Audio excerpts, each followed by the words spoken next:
C'est l'heure du bonus, le petit truc en plus, les 15 minutes supplémentaires, les informations qu'on n'a pas eu le temps de développer dans l'épisode 347 avec mes petits camarades, que voici, que voilou. Sébastien d'un côté, David de l'autre.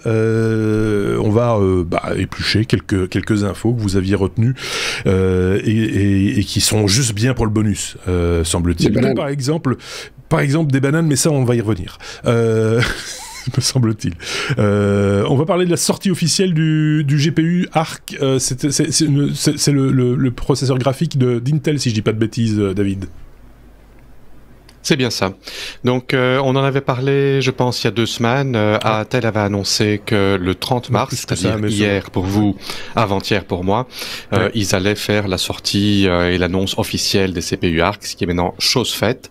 Ils n'ont malheureusement pas donné beaucoup d'informations. Ils n'ont pas donné de benchmark direct par rapport à la compétition, ni même par rapport à leur chipset intégré. Ils ont juste dit c'est beaucoup mieux, en disant que voilà, c'est beaucoup mieux. Et seule la version la plus petite sera disponible au début pour les ordinateurs portables et puis après en version très limitée. Très limitée, ça veut dire qu'il sera peu disponible et qui sera probablement vendu à 10 fois le prix sur eBay. D'une autre version qui est aussi la version en carte standard. Donc ils sont pas disponibles tout de suite. Il va falloir attendre que les premiers laptops soient vendus et soient au moins fournis à des testeurs pour qu'on voit réellement les performances. Sur papier, ça a l'air pas mal. On pensait en savoir beaucoup plus, mais on n'en sait pas beaucoup plus. Le comparatif attendu, c'est cette architecture-là versus Nvidia, les séries 3080 et autres, j'imagine. Pas que ça, ici, ils s'attaquent principalement au début à l'entrée de gamme. C'est quelque chose pour avoir des performances gaming acceptables sur des ordinateurs qui n'ont pas de chipset graphique intégré comme Nvidia et AMD, mais qui soient plus puissantes que les cartes aujourd'hui qui sont intégrées au processeur. Et surtout ça dans le premier temps. Sans tuer ta batterie, parce que les trucs qu'ils annoncent, c'est du 25 watts, 35 watts. Oui, c'est ça. C'est pas des énormes trucs, quoi. On se rapproche un petit peu de ce qu'Apple finalement propose avec l'architecture M1 et le chipset intégré, les cœurs GPU intégrés au processeur et aussi avec une faible consommation. Donc on est un peu sur le même, c'est pas la même architecture, mais sur la même idée de consommer moins en ayant un meilleur rendement en termes de. Oui, tout à fait. Et c'est également une des attentes, c'était d'avoir une comparaison également avec les performances de l'Apple M1. Mais bon, ils n'ont rien dit. On est dans cet esprit-là, et donc là aussi c'est un benchmark qu'on va attendre avec sans doute impatience. Tiens, on parlait de banane. Sébastien, tu avais envie de nous parler de banane.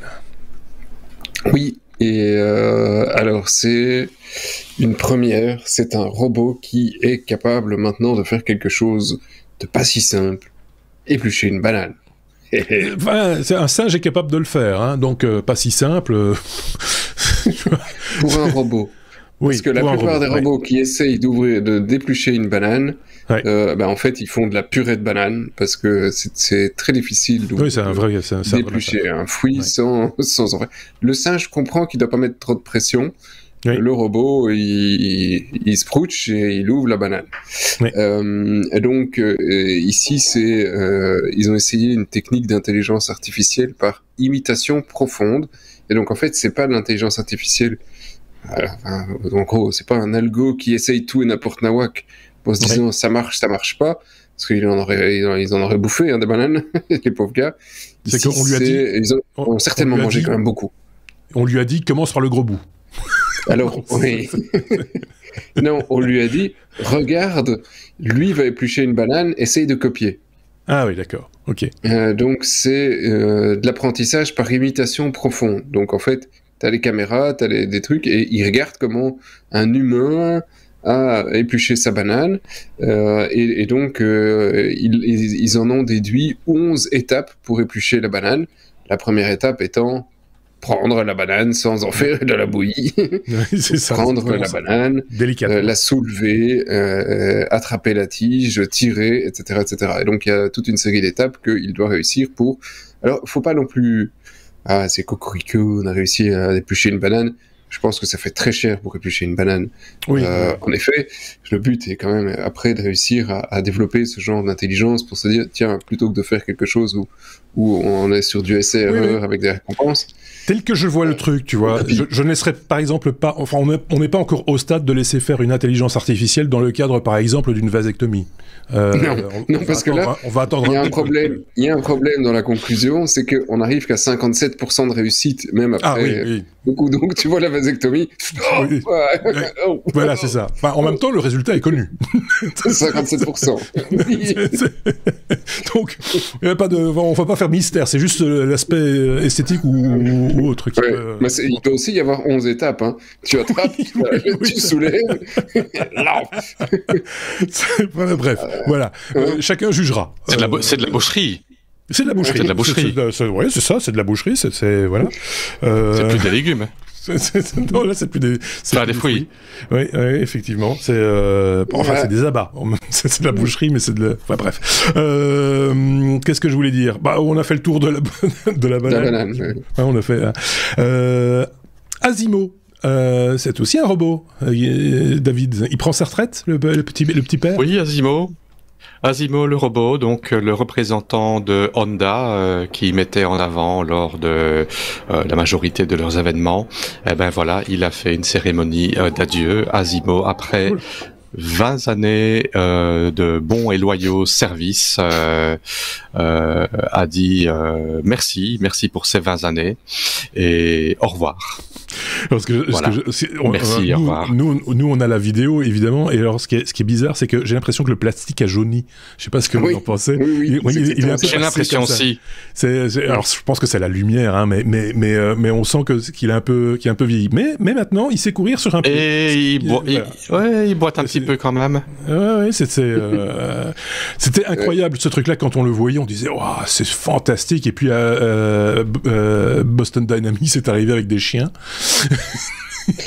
Et donc 20 ans et avec des armes dessus. Et avec des armes aussi, mais bon voilà, au-delà de ça, ça reste quand même une prouesse, hein. Ouais, bien sûr, tenir debout déjà, c'était une prouesse. Mais Asimo, c'est une figure qui est connue dans toute l'Asie. Tout le monde sait qui est Asimo. Donc voilà, c'était quasiment devenu une personne à part entière qui était le représentant de Honda. Quasiment. Ça leur a fait un nom. Est-ce qu'il y a eu qu'un seul modèle Quasimodo. Parce que ça n'a jamais été commercialisé, je pense. Hein. C'est vraiment une. C'est vraiment. Il a peut-être eu des clones. Oui, tu penses? Il a eu des je sais sosies. Pas. Quand il était en panne, il y a peut-être son clone qui le remplaçait. Ils en ont fait une centaine. Oui? Ah bon, d'accord. Ok. Ouais. D'accord. Bon, allez, salut Asimo. Il va rentrer dans le musée de la robotique, hein, sans doute. On va lui retirer sa batterie et ce sera fini. C'est bien triste, mais c'est comme ça. Tu sais que la première série d'Asimo a commencé en 1986. C'est dingue, hein. Oui, non, c'est pas tout neuf. Mais c'était, en gros, Honda pour le coup, qui peut-être rentrait dans l'histoire un peu sur le tard. Je pense. C'était pas, ils étaient à l'initiative du projet ou ils étaient sponsors du projet. J'ai un petit doute sur cette question-là. Mais bref, c'était le robot qu'on suivait, quoi. C'était les versions, les évolutions, de qu'est-ce qu'il est capable de faire, jusqu'où va-t-il aller. Mon Dieu, qu'est-ce que c'est que cette histoire? Tiens, Sébastien, oui. Ouais, ce qui est une bonne nouvelle, je pense, s'il prend sa retraite, c'est que peut-être, du coup, on peut espérer des choses. Ici, c'était pas commercial, que des choses arrivent d'un point de vue commercial. Oui. En tout cas, c'était le rêve d'Elon Musk de faire un humanoïde. Donc, on en reparlera peut-être dans les prochaines années, mais voilà. Tiens, puisque tu as la parole, on va parler de tout à fait autre chose, de Bitcoin, puisque Rio va accepter le paiement de certaines taxes, pas tout, mais va accepter les paiements en Bitcoin. Les taxes immobilière, et donc quasi tout est dit avec ça. À partir de l'année prochaine, il sera possible à Rio, et donc juste dans la province autour, pas dans tout le Brésil, mais à Rio, il sera possible de payer ces taxes, ces impôts de son habitation en Bitcoin. Les autres impôts non, pas encore. Et donc voilà, c'est une petite annonce qui fait plaisir à pas mal de gens dans la cryptosphère, parce qu'effectivement, voilà, c'est le premier État qui dit qu'on va payer certaines taxes. Le premier État. C'est pas un État, c'est une ville. Pour une ville qui effectivement dit on va pouvoir payer certains impôts en Bitcoin. Et donc pour l'occasion, tu avais le CEO de Binance qui était là, tu avais plein de trucs. Donc il y a plein de voilà, c'est sympathique sans autant être une totale révolution. Hein. Mais une décision en fait du Bitcoin, c'est bien. C'est quoi? C'est le maire de Rio qui a décidé ça, pas l'État. Oui, c'est ça, donc, le maire. Ok, on verra si ça fera tache d'huile ou pas. Je peux pas. Dans un avenir proche, mais bon, ça vaut la peine d'être mentionné, effectivement, que le Bitcoin rentre de plus en plus. Hein.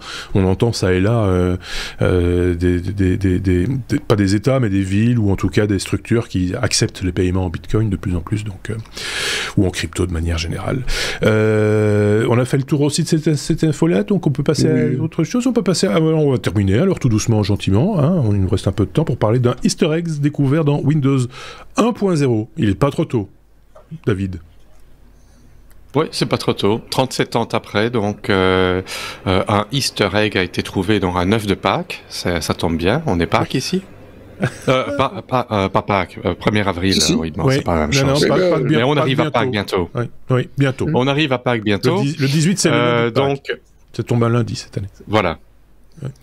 Et donc, on a trouvé dans la version Windows 1.0, version RTM, dont la version qui a été distribuée, il y a un smiley qui est encodé sur un bitmap, et le bitmap contient des données qui sont encryptées, et si on décrypte ces données, on a du texte qui donne une liste de développeurs avec la Windows Team et Congratulations. Et dans cette liste de développeurs, il y a Gabe Newell qui se trouve dedans. Gabe Newell, qui est le président de Valve, celui qui avait livré des Steam Deck en personne, parce qu'il faisait partie de l'équipe qui a développé Windows 1.0. C'est assez marrant de voir que 37 ans après, on retrouve toujours des petites surprises cachées par les développeurs de l'époque, qui sont restées secrètes aussi longtemps. Là, et il en reste sûrement beaucoup. Là, c'était un peu officiel. Il était développeur pour Microsoft ou pour une des entités qui fournissait Microsoft. Mais on trouve aussi des fois des bouts de code d'autres informaticiens qui n'ont jamais bossé pour Microsoft. Et tout d'un coup, tiens, il y a un bout de code qui réapparaît au fin fond d'un produit, pas que chez Microsoft d'ailleurs, je pense. Et ça fait toujours un petit pincement en se disant, tiens, j'aurais peut-être pu gagner un peu de pognon avec ça, ou simplement un peu de fierté de se dire que finalement, ça a servi à quelque chose. Je sais pas, Sébastien, peut-être un truc à rajouter sur la question, parce que, voilà. Microsoft n'avait pas publié tout le code source de Windows 1 ou 2 à l'époque, donc tu vois, maintenant peut-être que si c'est dans une ressource, peut-être qu'évidemment c'était pas si évident. C'était dans une ressource, c'était dans un BMP, c'était encodé en dehors de la partie de l'image, et apparemment le data semblait du junk, et c'était en fait encrypté, et il fallait trouver la clé de décryption. Et le mec, il avait du temps à perdre, hein. C'était trop bien payé. Voilà. Oui, mais les autres fument et sortent pour fumer, lui pas.